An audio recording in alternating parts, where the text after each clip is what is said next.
샬롬, 오늘의 양식입니다. 오늘의 양식은 여호수아서 6장 26절. 여호수아가 그때 맹세로 무리를 경계하여 가로되 이 여리고성을 누구든지 일어나서 건축하는 자는 여호와 앞에서 저주를 받을 것이라. 그 기초를 세울 때에 장자를 잃을 것이요 문을 세울 때에 계좌를 잃으리라 하였더라. 아멘. 이 말씀을 가지고 여리고성을 일어나서 건축하는 자는 저주를 받을 것임에 대해서 생각해 봅니다. 첫째, 누구든지 일어나서 건축하는 자는 저주를 받을 것이라.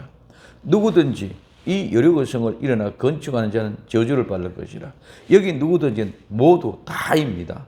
예외가 없습니다. 어떤 사람이라도 남녀노소, 빈부, 귀천, 직위, 고하를 막론하고 다 똑같이 여리고성을 일어나 짓거나 재건하거나 건축하는 자는 다 저주를 받는다는 것입니다.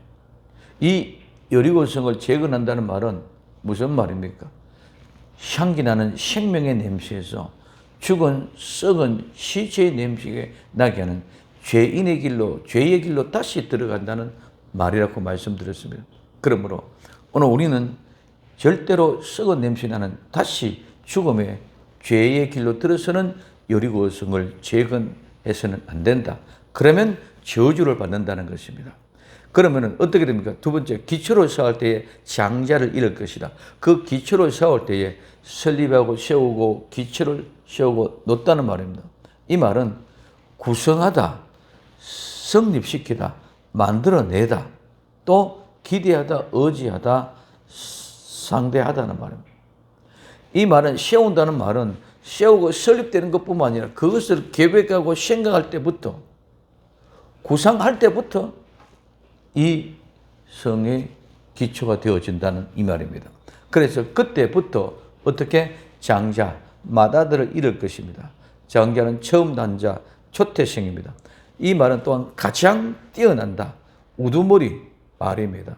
이 말은 태를 열다, 쪼개다, 또 때에 이르게 어떤 것을 하다, 초태생을 낳다, 첫 열매를 맺다 해서 유래가 되어졌습니다.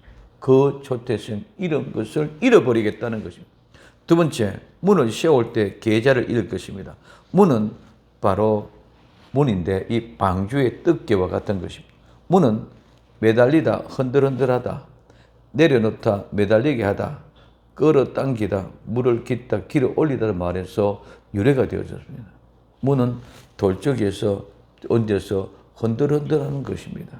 또 문은 내려서 옛날에 시골에서 두레박이를 물을 깃게 해서 내려서 물을 깃게 하는 것처럼 이런 불안정한 것이 누군가가 지탱해 주지 않으면 할 수 없는 것입니다. 그래서 이 문을 세울 때에, 즉 문을 놓을 때에 이 말입니다. 무엇을 넘겨주고 배치해야 하는 것. 그래서 정하고 힘쓰고 각오하고 세운다는 말입니다. 문을 놓을 때, 문을 세울 때 계좌에, 즉 막내 아들 잃는다는 겁니다. 이 계좌는 작은, 적은, 보잘것없는 미미한, 나이가 적은 어린, 위험이 적은 무시된 이 말은 작다, 천박하다는 말에서 유래가 되어졌습니다. 기초를 세울 때 장자를 잃고 문을 세울 때 계좌를, 이 말은 모두를 다 잊어버린다는, 즉 저주를 받는다는 말입니다. 그래서 이 말의 실제가 베델 사람 히엘입니다. 오늘 열왕기상 16장 34절에 그 시대의 베델 사람 히엘이 여리고를 건축했는데 제가 그 틀을 세울 때에 맏아들 아비람을 잃었고 그 문을 세울 때에 말째 아들 서굽을 잃었으니 여호와께서 눈의 아들 여호수아라 하신 말씀과 같이 되었더라. 아멘. 베델 사람 히엘은 하나님의 살아 계시다는 뜻입니다. 하나님의 살아 계시다는 고백을 한 이 사람도 말씀대로 이루어진다는 것입니다. 히엘이 여리고를 건축할 때 그 터를 쌓을 때에 맏아들 아비람을 이루었습니다. 아비람은 나의 아버지는 고상하다, 고귀하다는 뜻입니다.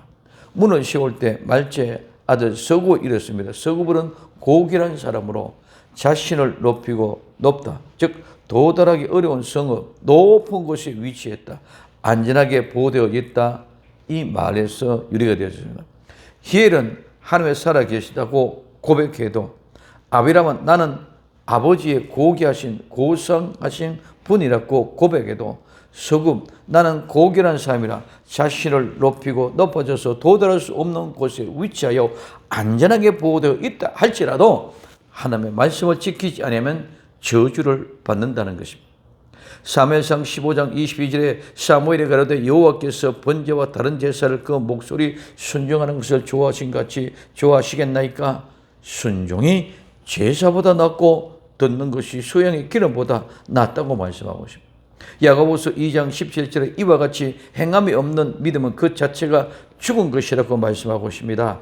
야고보 2장 22절에 내가 보거니와 믿음이 그의 행함과 함께 일하고 행함으로 믿음이 온전케 되었느라. 아멘. 야고보서 2장 26절에 영혼 없는 몸이 죽은 것 같이 행함이 없는 믿음은 죽은 것이라고 말씀하고 있습니다.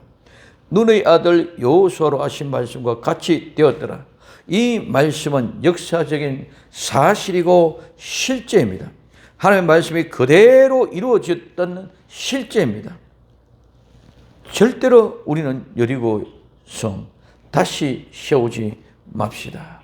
썩은 냄새나는 죄의 길로 들어서지 말아야 합니다. 생명의 향기가 죽음의 냄새나는 길로 들어가서는 절대로 안 됩니다. 그럼에도 오늘 우리는 많은 사람들이 하나님의 말씀을 두려워하지 않습니다. 하나님의 말씀은 반드시 성취되고 이루어짐을 믿고 하나님의 약속의 말씀을 두렵고 떨며 지키는 복된 하루, 복된 성도가 되기를 예수님의 이름으로 축원을 드립니다. 기도합니다.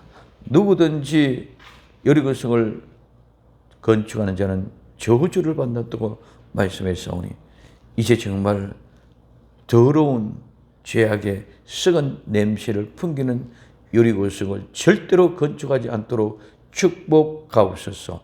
다시 오실 예수님의 이름으로 기도되옵나이다. 아멘.